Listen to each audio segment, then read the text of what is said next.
Just come away from the IPD, or I should say now MSCI to be fair. The MSCI quarterly annual index review for 2017 just brought the figures for the year up to date. 10.9% for property. Quite surprising, I think most people would think, given what the market has been going through, but still that's where it's at. Beds and sheds has been my theme so far of 2018, and I don't think there's anything that contradicts that I heard this morning. If anything, you might say that sheds are now very fully priced, with new logistics properties trading at 4.5%. That's quite steep. 2017 saw an amazing switchover, with average industrial yields now standing below average office yields. Our American panellist from Greenock was amazed that the UK is so slow on the uptake as far as PRS, where in the States residential is such a big percentage of everything that goes on. So what can we say about the mainstays of UK property? Well, offices.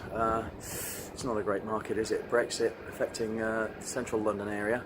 Admittedly, out in the provinces, out in the regions, should we say, things are going on quite well.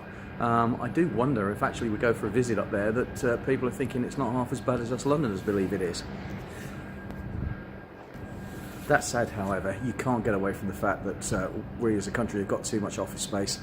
AI is catching up with us, the complete new revolution in office workspace is catching up with us, and I don't think that many of us are really taking account of it.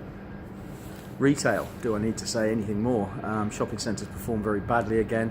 If you're looking for an indication of how your fund performed, if you were high in industrials, low in shopping centres, you did very well, thank you.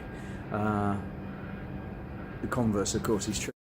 Do we tinker around with weightings? Do we try and adapt the existing sectors? Personally, I think it's time for a complete rethink. Everything I'm looking at suggests that we've got typologies for buildings that really don't work anymore in the 21st century. The 21st century's caught up with us.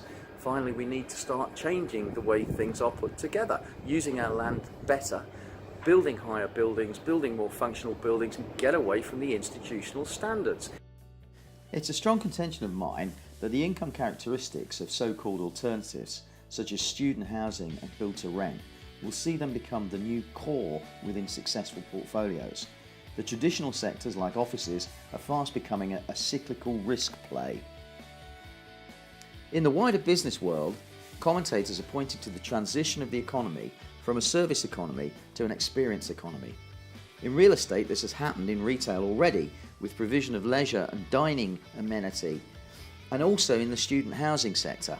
But we can see it vividly now in build-to-rent, and I would point to its arrival in offices with the new breed of operators like WeWork, who focus so much on the community experience. Well, you've got to believe your own story, and I'm now off to a build-to-rent conference in Tower Hotel. It's quite clear, but the consumer is becoming much more important now. The old days of a tenant who's got obligations and we as landlords just let him get on with it and take the rent from him have gone. This is a new consumerist experiential economy, and property investors have to face up to it and adapt their portfolios appropriately. If you don't, you're going to be the portfolio that's sitting in the bottom quartile of those MSCI figures next year.